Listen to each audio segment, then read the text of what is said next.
मिर्जापुर नाम का एक छोटा सा गांव था जो अपनी सादगी और खुशहाल लोगों के लिए जाना जाता था। उसी गांव के बीचों बीच एक ढाबा था, मोहन लाल का ढाबा। यह कोई साधारण ढाबा नहीं था, बल्कि पूरे इलाके में अपनी लजीज खुशबू और स्वाद के लिए मशहूर था।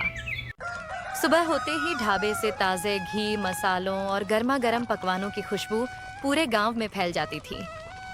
लोग दूर दूर से यहाँ सिर्फ एक बार उस स्वाद को चखने के लिए आते थे। मोहनलाल एक हंसमुख और मेहनती आदमी था।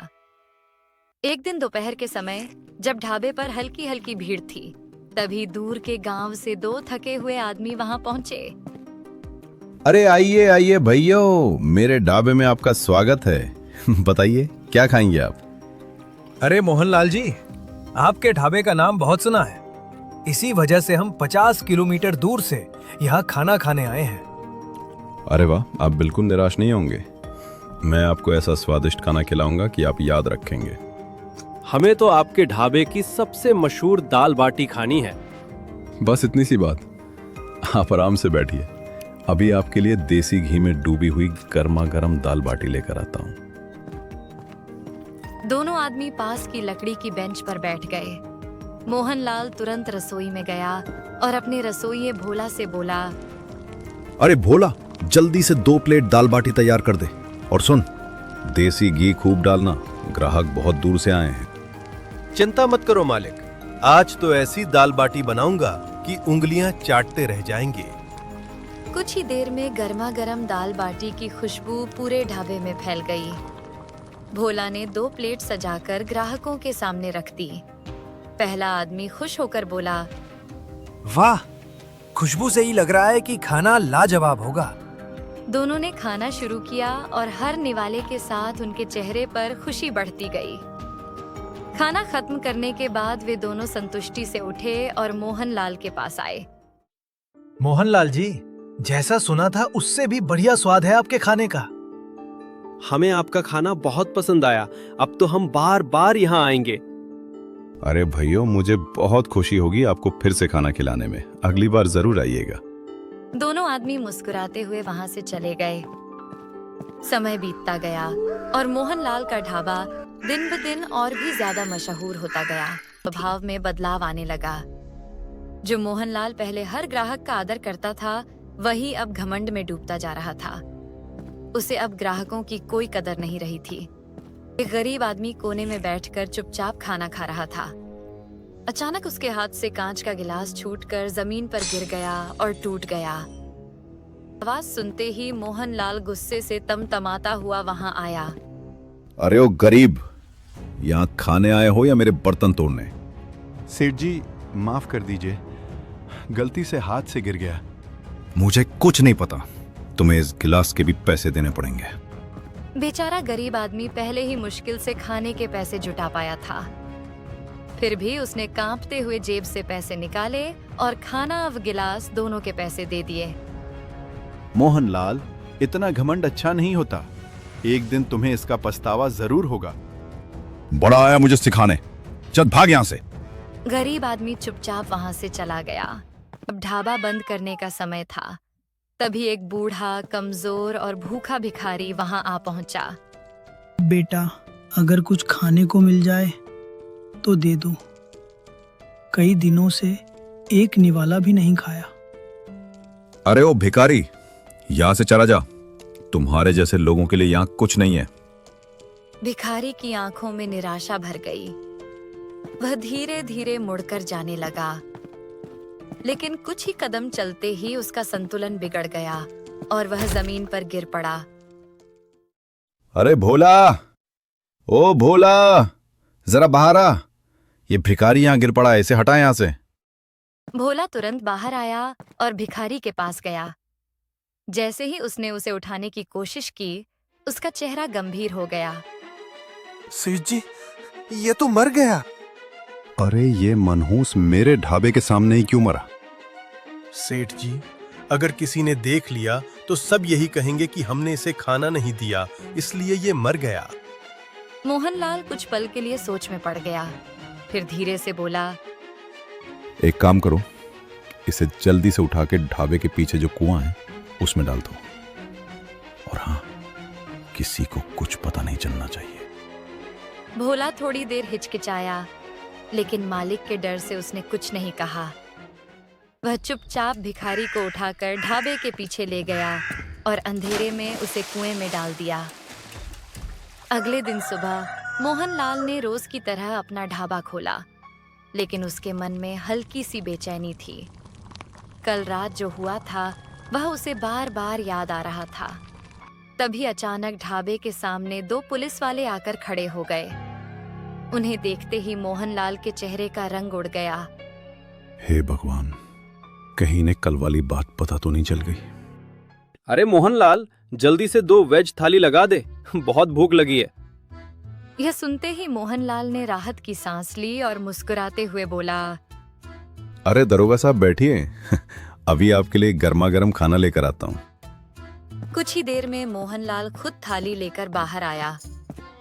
मोहन, तुम्हारे ढाबे का खाना तो नंबर 1 होता है, ऐसा स्वाद कहीं नहीं मिलता। बस साहब, ऊपर वाले की कृपा है।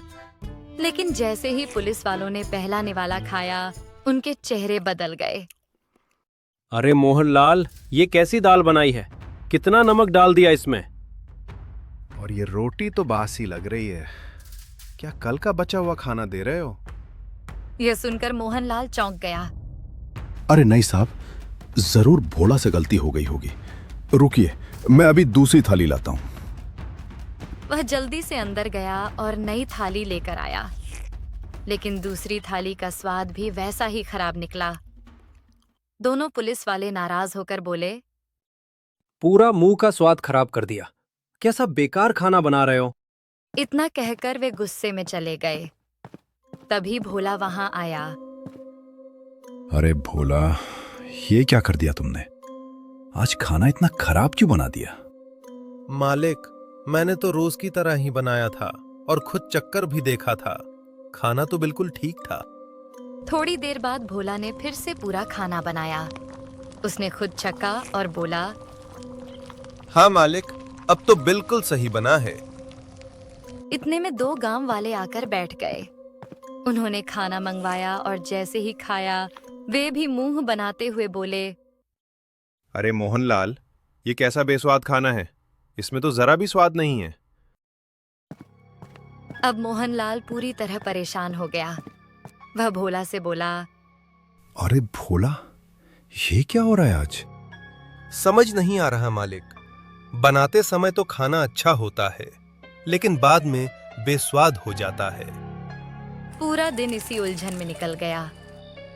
उस रात मोहनलाल देर तक ढाबे पर रुका था। चारों तरफ सन्नाटा था और हवा भी अजीब सी ठंडी लग रही थी। अचानक उसे ढाबे के पीछे कुछ हलचल दिखाई दी। एक काली परछाई धीरे धीरे उसकी ओर बढ़ रही थी। कौन है वहां?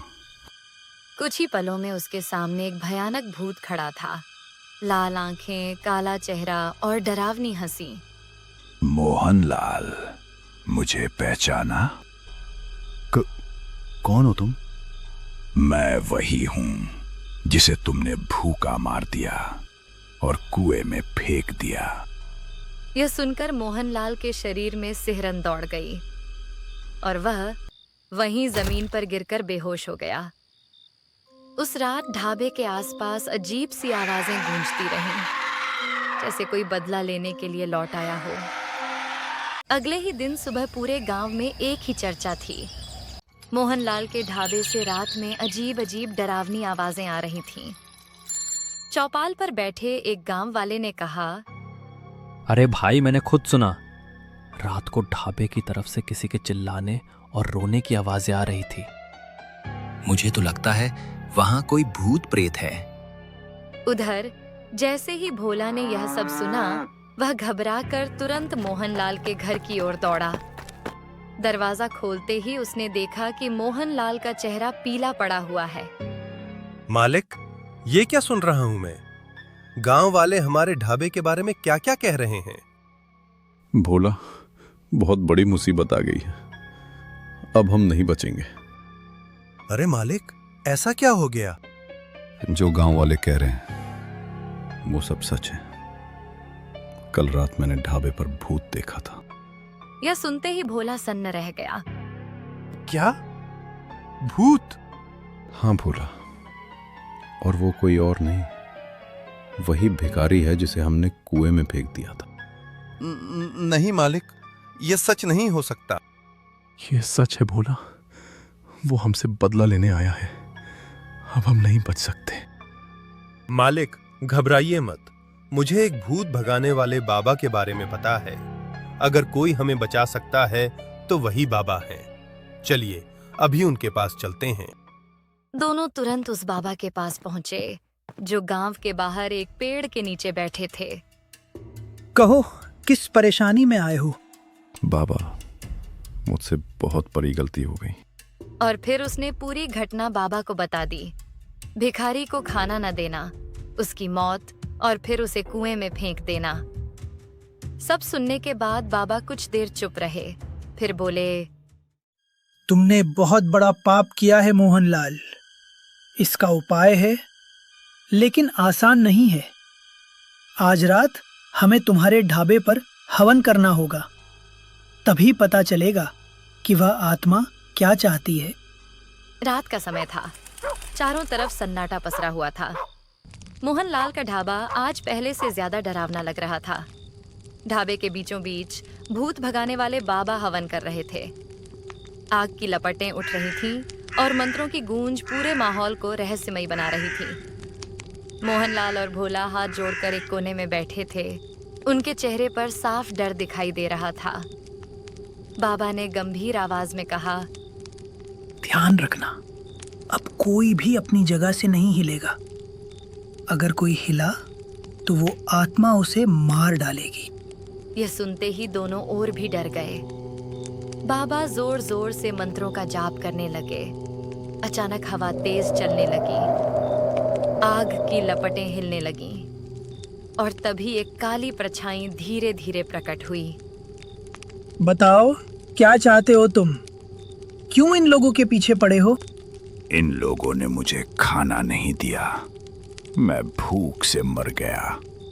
अब मैं इन्हें भी उसी कुएं में डालना चाहता हूँ जहाँ मुझे डाला गया था। यह सुनते ही मोहनलाल और भोला के होश उड़ गए। ये नहीं हो सकता, तुम्हें इन्हें माफ करना होगा और एक मौका देना होगा।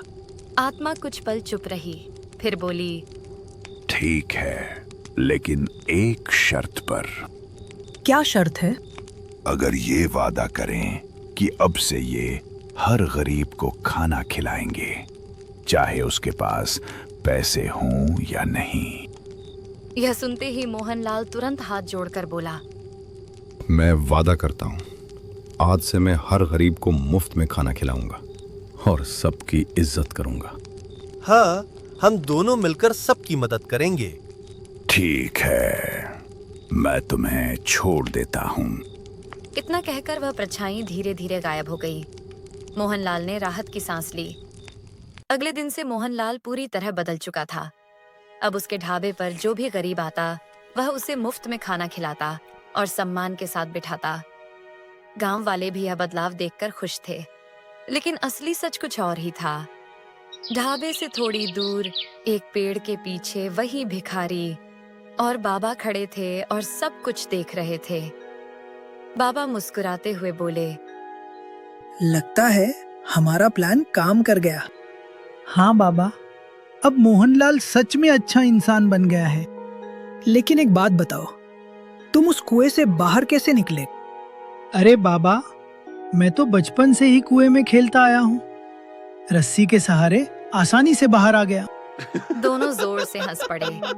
इस तरह बिना किसी असली भूत के एक इंसान को उसकी गलती का एहसास दिलाया गया और मोहनलाल ने सीख लिया, इंसानियत सबसे बड़ी चीज होती है।